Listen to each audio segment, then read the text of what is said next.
반갑습니다. 논술 전문가 김법성입니다. 논술 천재 워크북 45강 강의 시작하도록 하겠습니다.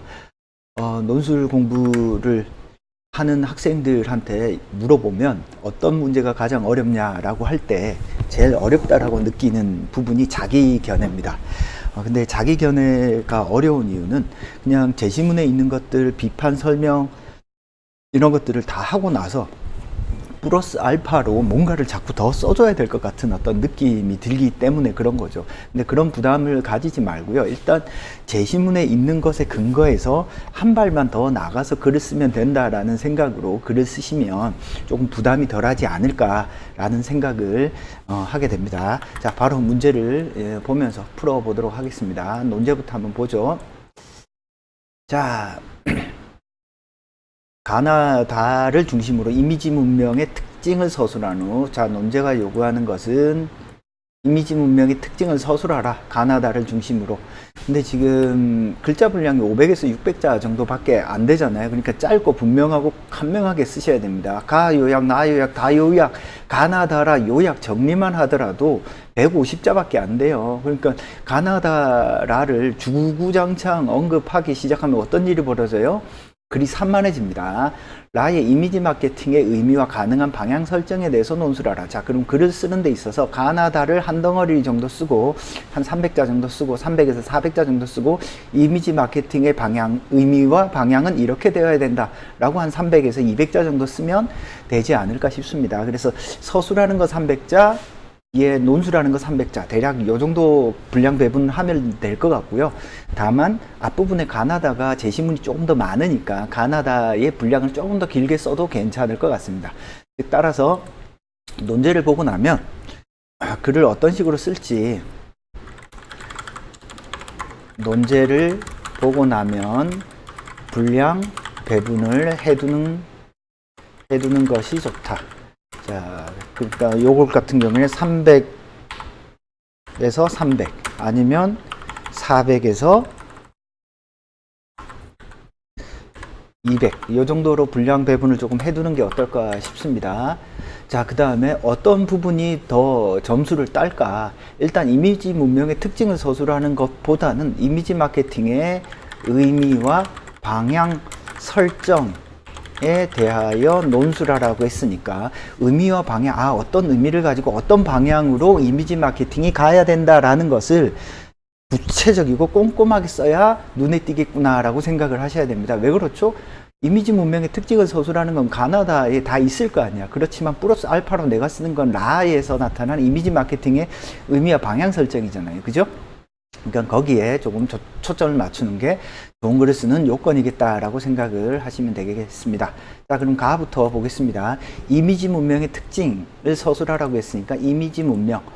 문명이라고 하는 것은 문화 플러스 어떤 기술, 과학기술 이런 것들을 포함하고 있죠. 그죠? 그래서 제시문에 아예 대놓고 나와 있습니다. 20세기 이미지 재생산 기술, 그러니까 과학기술 그리면서 전달 기술이 발전하면서 뭐가 발생했어요? 이미지 문명이 만들어졌다라고 이야기를 합니다. 즉, 과거에는 청각을 통해서 아니면은 책을 통해서 지식과 정보를 습득을 했다면 이제는 이미지를 통해서 지식과 정보를 습득을 하는 거죠. 그런 이미지 문명은 과학기술의 발전으로 인해서 어떤 정신적 이미지, 도상적 이미지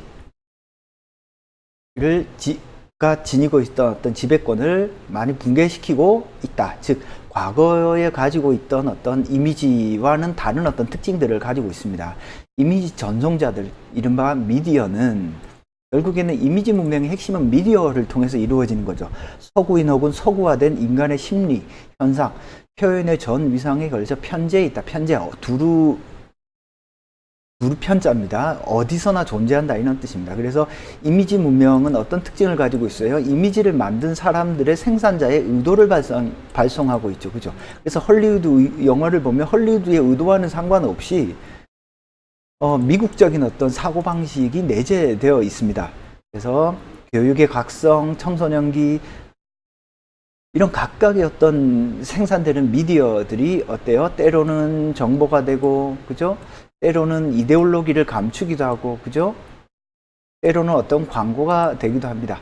그래서 현대의 이미지 문명에서 가장 크게 영향을 미치는 게 뭐죠? 광고죠, 광고. 결국에는 가에서 말하고자 하는 것은 현대 이미지 문명은 생산자의 의도를 발송한다. 그러니까 인터넷상에서 마찬가지입니다. 인터넷이 모두를 평등하게 해줄 거야. 개뻥이죠. 왜 그렇죠? 이미지라든지 이런 것들을 누가 제일 말을 많이 하나요? 인터넷 홈페이지에 광고하는 사람들이 제일 말을 많이 하죠. 그래서 이런 이미지는 정보가 되기도 하고 선전이 되기도 하고 광고가 되기도 한다라고 하는 것이 이 글의 핵심적인 어떤 맥락이라고 볼 수 있겠습니다. 자, 대략 그러면 가가 말하고자 하는 것 이해되나요? 가에서 이미지 문명은 생산자의 의도를 발생해서 정보나 선전, 광고로 작동된다 라고 생각을 하시면 되겠습니다. 나에서 이미지 문명은 어떻게 이야기하는지 한번 봅시다. 오늘날 스타일은 가장 하찮은 것에서부터 가장 신중한 것에 이르는 사회적 삶의 차원에서 형태 부여하기가 중요해지는 모든 영역에서 관찰된다. 스타일이 뭐예요? 이미지죠. 그러니까 까놓고 이야기해서 논술을 가르치는 사람이 논술만 잘 가르치면 되잖아. 근데 왜 이미지가 필요해? 그죠? 과거와는 달리 어떤 영역에서건 이미지가 많이 중요해졌습니다. 사회적 삶의 차원에서 형태 부여하기가 중요해지는 모든 영역에서 관찰된다. 형태 부여하기. 뭐죠? 이미지죠. 이미지의 다른 말입니다. 그래서 몸을 잘 가꾸는 것, 뭐 이런 아이디어, 생산, 미학적으로 만들려고 하는 산업, 이미지에 신경 쓰는 기업. 그죠? 그래서 가장 매력적인 외양으로 소개할 정치적 프로그램. 그러니까 실제 내용보다는 겉으로 드러나는 어떤 스타일, 형태, 이미지가 훨씬 더 중요하게 되었다라는 것을 이야기하고 있습니다. 이러한 관점에서 보면 제품, 육체, 아이디어, 프로그램들은 각각 하나의 전체적인 어떤 것이고 그것들의 본질은 그 형태 없이는 존재할 수 없는 것이다. 그래서 오늘날의 어떤 이미지가 오히려 본질을 대체하게 되었다라는 것으로 생각하면 됩니다. 그러니까 현대에서는 본질, 내용뿐만 아니라 이미지, 형식, 형태 또한 중요하다.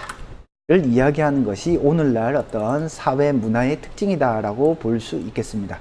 그래서 나가 말하고자 하는 것은 이미지는 이미 어떤 본질적인 영역에까지 들어가게 되었다. 아니면 이미지는 본질을 대체하게 되었다. 라고 볼 수 있겠네요. 다를 보겠습니다. 점점 더 사람들은 존재의 미학화에 동의한다. 존재의 미학화. 그러니까 내가 어떤 식으로 드러나는가. 미학이라고 하는 것은 어려운 것이 아니라 아름다움이에요. 아름다움. 그러니까 우리가 어떤 대상의 아름다움을 느껴야 거기서부터 반응을 하잖아요. 그죠? 그것은 물론 일상생활에서도 감지할 수 있지만 생산의 영역에서도 그러하다.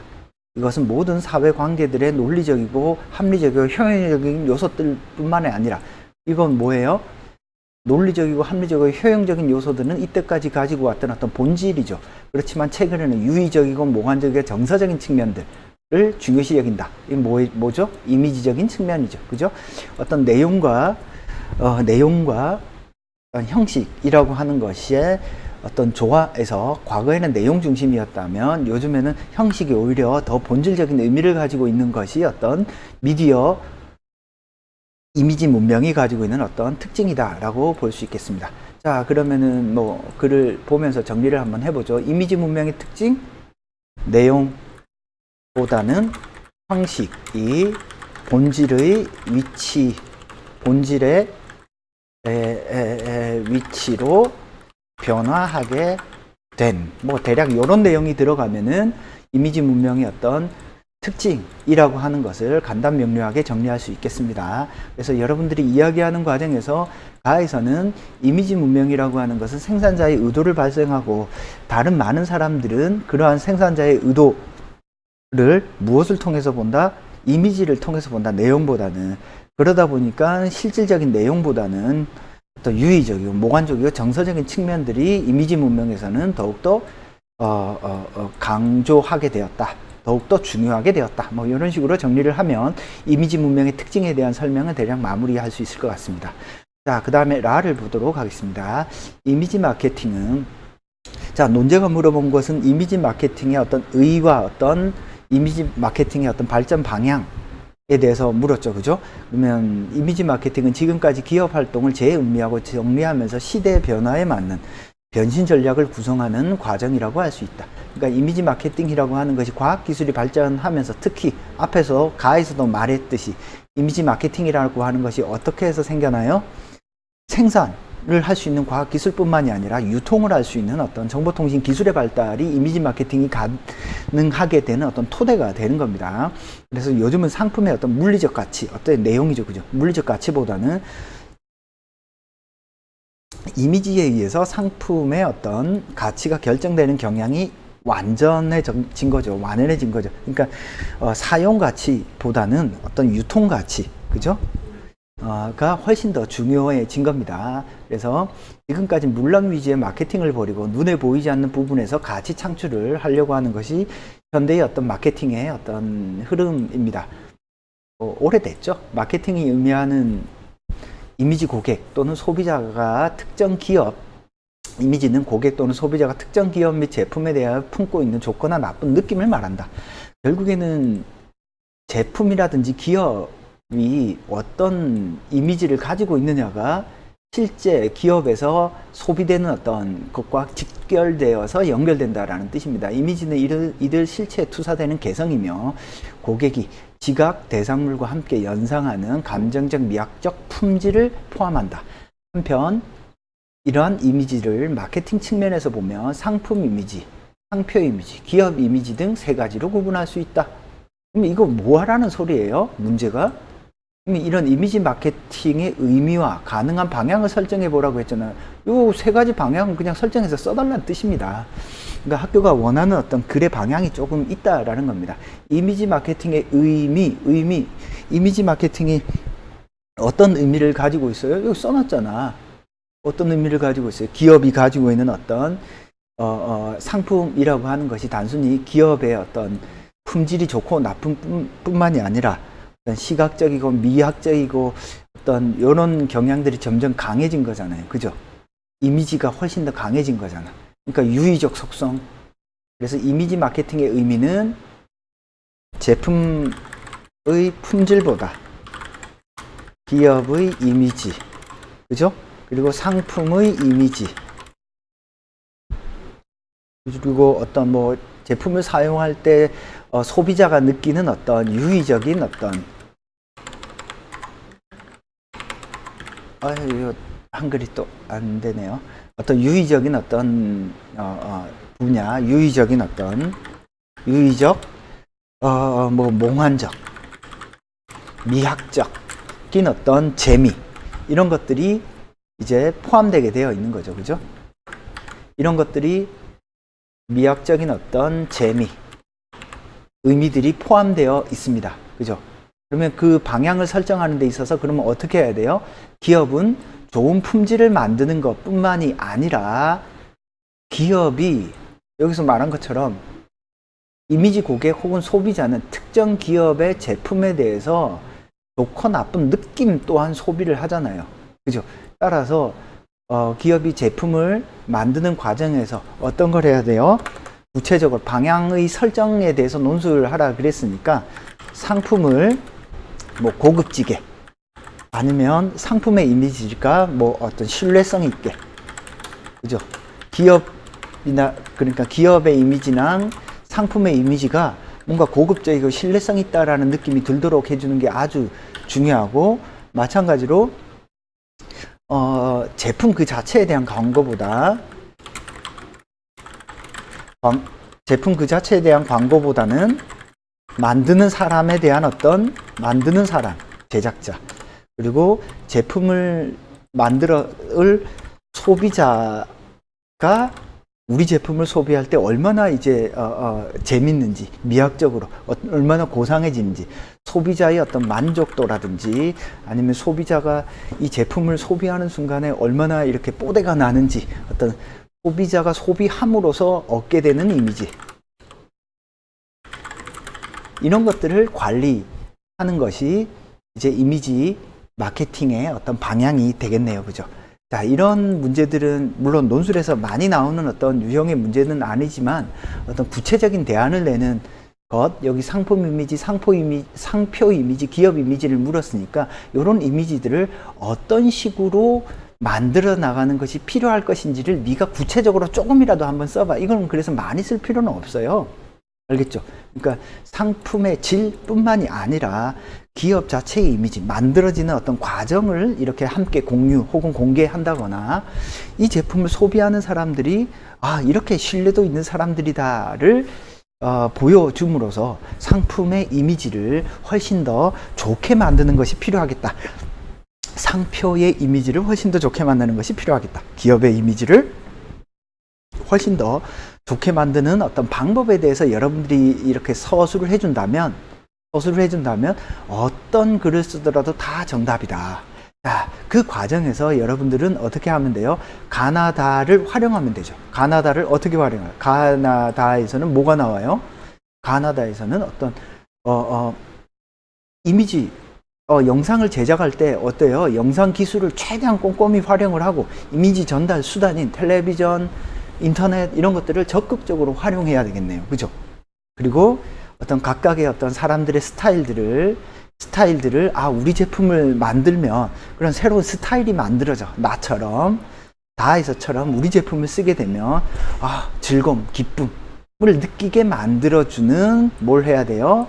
기업의 이미지, 상표 이미지, 어떤 상품 이미지를 만들어주는 것이 필요하다라고 논술을 하면 큰 방향에서 틀린 게 아닙니다. 자, 이런 방향으로 서술한다면 다 정답이니까 너무 어렵게 생각을 하지 말고 구체적인 대안을 조금 더 정확하게 내주는 것이 대학의 의도다라고 생각을 하시면 되겠습니다. 자, 설명은 여기까지 하고요. 궁금한 건 농법닷컴에 질문 남기시고 1661-5143으로 전화 주시면 되겠습니다. 논술천재 워크북 45강 자기견의 네 번째 문제 설명 마치도록 하겠습니다. 감사합니다.